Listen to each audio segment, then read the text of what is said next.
បាទជំរាបសួរពុកម៉ែបងប្អូនជួបគ្នាសាជាថ្មីសម្រាប់បងប្អូនដែលតែងតែតាមទស្សនា Channel របស់ខ្ញុំបាទវាស្រែអភិសូនតែងតែវីដេអូទាក់ទងទៅនឹងសុខស្ដែងការចិញ្ចឹមសត្វការដាំផ្លែបាទអញ្ចឹងថ្ងៃនេះគឺជាថ្ងៃចុងសប្តាហ៍បាទថ្ងៃអាទិត្យបាទនៅគ្នាមកយកគុំនៅការស្វែងរកទីបាទទៅពេទ្យស្វែងរកទីហើយក៏នៅគ្នាយកគុំដកបាទរក្សាតាទៅដូចគ្នាសម្បូរក៏ដែរដែលជួបបានពី3សម្បូរបងប្អូនបាទសម្បូរទី2ហើយយកដល់នៅលើចំណុចទៀតសម្បូរទី1យកបានជួយឲ្យមកសម្បូរ3សាច់ទឹកល្អក៏ដែរហើយឥឡូវគាត់កំពុងតែរៀបចំឡើងយកមួយទៀតនៅចុងស្វាយអទីហ្នឹងឯងតែបាក់យកតិចដល់សារវានៅចុងចឹងណាបាទលើពុកទឹកពុកបើវាមានផ្សែងបាទជាងពុកតិចបាទចឹង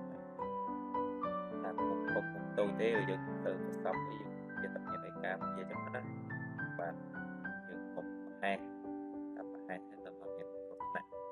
បាទពុកតូចទៅតែតិចហើយគឺដូចតែគ្នាដែរណាបាទហើយសម្រាប់គុំ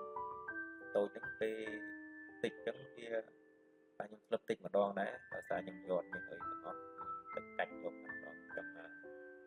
វាតិចមុខតិចមាត់តិចដៃយើងនឹងច្រើនហើយធ្វើពុលអ៊ូតបាទបងប្អូនហើយជាអ្នកខ្លះហើយមិនទៅបានដឹងថាមុខតិចច្រើនធ្វើយើងពុលអ៊ូតបាទចឹងខ្ញុំមានអត់តាមម្ដងបាទទៅទឹកលំចាប់តាមយកឲ្យអត់សូវធំទេដូចយើងបាញ់ទីវាតូចទេបាទតូចចឹងហើយយើងយកមុនតែយើងបង្ហាញមិញហើយលើចុងលើទឹកបោកឲ្យមេចេញដើម្បីឲ្យយើងទៅមេចឹងណាទឹកចាប់ដើមកាត់បាទកាត់យកមកបាទអត់កាត់ដែរដោយសារវាដើមចឹងហើយយើងត្រូវកាត់ទៅបាទចឹងយកបានហើយទឹកបោកមេចេញបាទហើយបាទប្រត់កាត់ប្រមូលផលបាច់ទៅលេងហើយបានទឹកបានអីដែរបាទបានសាច់ប្រឡាក់រ៉ូឌីអាំងអូឆ្ងាញ់សោះដែរណាបងប្អូនបាទចឹងយកបានហើយលើកចុះមកវិញបាទចឹង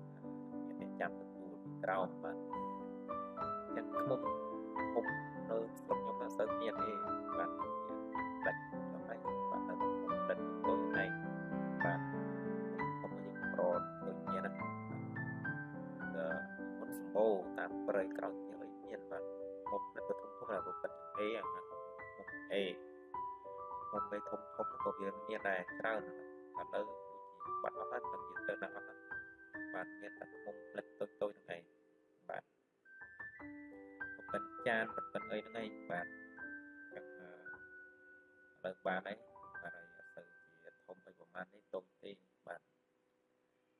ហើយមុនយើងយកបាននេះធំទៅដែរបាទហើយទៅទឹកយើងយកបានមកសម្ពុកហើយបើទៅបាទយកមកសម្ពុកទៀតបាទតែទៅដុំប្រំដីការហ្នឹងបាទតែពួកខ្ញុំអត់ទៅបានសម្រាប់ស្អាតសារបុគ្គលខ្លះនៅចុកដីគឺនៅដុំច្រើនបាទច្រើនមានច្រើនដែរបាទហើយយើងដើរមកដើម្បីទៅយកមកសម្ពុកទៀតបាទ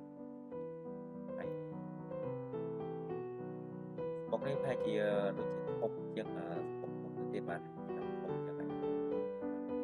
ហើយយើងស្រួលយកនេះដល់សារតែវាទុំដើមក្រោមហើយតែរៀបចំបាទលើឲ្យវាផ្សែងបាទជួយយកជាគ្រោះថ្នាក់បាទចឹងអត់បានទេការយកគេកាត់បាច់ឲ្យគុំបាននេះឲ្យគេកាត់ដែរ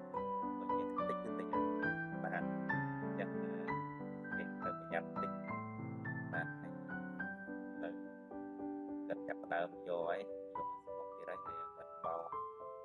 ទឹកយកគប់ទឹកទឹកបោកមកមុខដូចជាត្រូវផ្សែងទៅមិនបានដូចរឿងពុលមិនហ្នឹងបាទវាអត់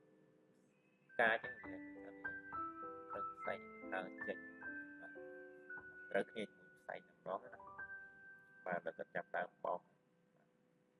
មេចេញបាទផ្សែងមួយបោកមេចេញបោកមេបោះចាំកាត់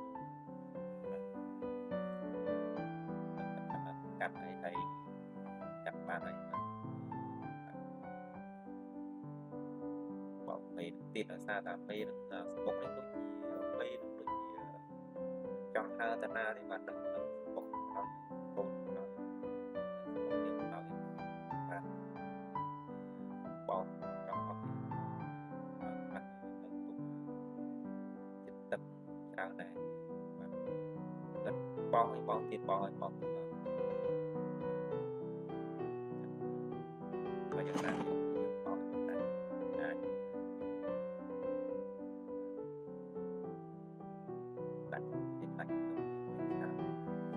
យើងតាមទៅបោកនឹងក្រាចបោកចង់បើកបានទៅយកញឹកដែរញឹកទៅហើយបាច់ពេលចាប់បានបែកមានណាអត់មានបោះកាពីចឹងនឹងមានវត្តណាបាទយ៉ាងពីនេះពុកបោកនេះទៅអីទៅយើងកាច់ដិតធំយើងជំនាញដែរហ្នឹងបាទបាច់តែយកតិចមកឲ្យបាទលើបោកច្បាស់ជាបោកអត់មេទៅចឹងទឹកលេខពីមកមេចឹងអត់ស្អីព្រោះបាត់អត់ទឹកឡើងការធ្វើទឹកអត់ស្អាតស្មើទឹកបង្ហាញឆែកការអត់ទៅបណ្ដោយអត់បណ្ដោយទឹកទៅដូចជាពីរៀងសាសើម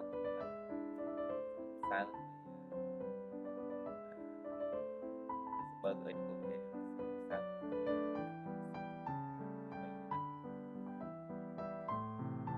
យើងក៏ប្រយ័ត្នដែរអាចបង្ហាញអត់ទឹកសាសសិនបាទបើក្នុងឆែកជ្រុំនេះអត់យន្ទីមិនសូវជាល្អអីទេច្រើនទៅបានទៅកាត់យកបានហើយទៅបោកវិញបោកចេះអត់សោះបាទចាំបោកអត់ហើយបាទបានទៅស្គាល់បាទដាក់តិចដែរតែទស្សនាបាទយកលុបទឹកមកទេតែសម្រាប់ច្រើន